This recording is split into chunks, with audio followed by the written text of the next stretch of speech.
তারেক রহমানের সাথে কিন্তু কাছে কিন্তু সবার হাজিরা দেওয়া লাগবে। এই কথার কারণেই আপনারা ডুববেন। বিএনপির বিরুদ্ধে যেটা হচ্ছে এটাও কিন্তু আপনারা ঠিকঠাক মতো বললেন। তাই বলি না, আমরা তো সেটা বলবার চেষ্টা করি, বিএনপির যেটা অবদান সেটাও বলি, আবার যেটা সমস্যা সেটা তো বলবার চেষ্টা করি।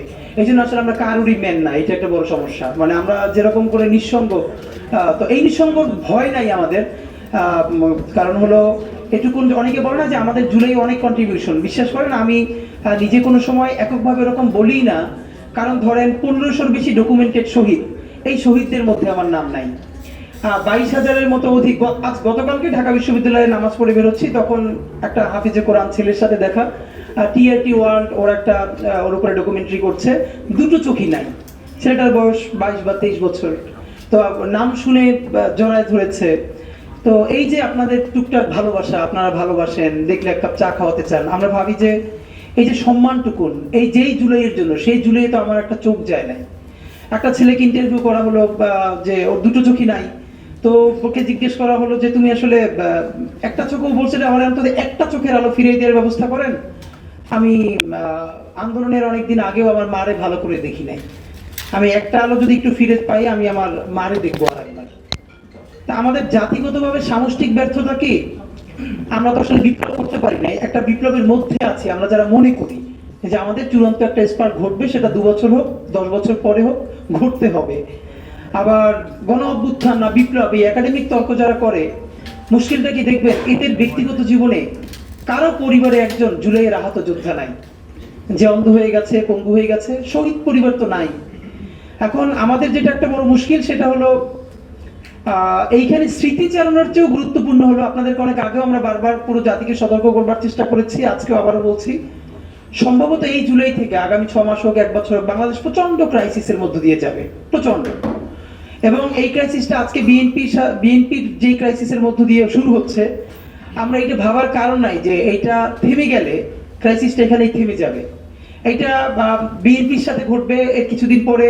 বিএনপি যখন সাইজ হয়ে যাবে মোটামুটি, সেটা ইন্ডিয়ার মাধ্যমে হোক, এজেন্সির মাধ্যমে হোক, XYZ আরো অনেকের মাধ্যমে হোক, এরপর এটা জামাতের উপরে আসবে।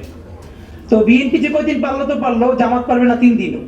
এরপরে চূড়ান্ত খেলাটা হবে এনসিপির সাথে, এবং এনসিপি পারবেই না। তো ফ্যাক্ট হলো আমাদের দুটো লড়াই একসাথে করতে হবে। আমরা কোনো রাজনৈতিক দলকে এককভাবে এই দেশকে বর্গা দেই নাই। তো যে কথাটা বলবো করে, যে বিএনপির যেই ভাইয়ের সাথে দেখা, উনি আমাকে বললেন যে আপনি ভাই একটা কথা ভালোই জানেন, তারেক রহমানের সাথে কিন্তু কাছে কিন্তু সবার হাজিরা দেওয়া লাগবে। এই কথাটা আমাকে বলতেছে, আমি কোট করে বলছি। এবং বুঝলাম উনি বিএনপির খুবই ডেডিকেটেড একজন কর্মী।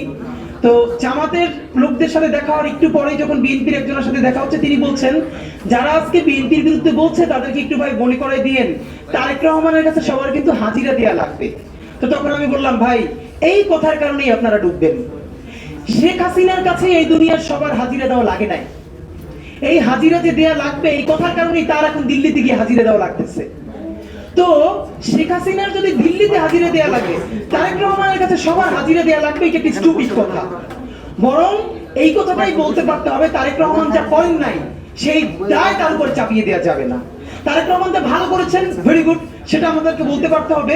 প্যারালালি আমরা এই রাষ্ট্র কায়েম করতে চাই, তারেক রহমানও সমালোচনার ঊর্ধ্বে নন, এবং তিনি ভুল করলে তার সামনে বসেই সমালোচনা করে পারতে হবে। এবং সেজন্য আমার রাস্তায় ধরে কেউ বলবে না যে তারেক রহমানের কাছে কিন্তু আপনার যাওয়া লাগে। তখন বললাম, ভাই হাসিনার কাছেই তো সবার যাওয়া লাগে না, তারেক রহমান সাহেব তো আরো অনেক পরের কথা। তো এর মানে হলো আমাদের সামাজিক মনস্তত্ত্ব।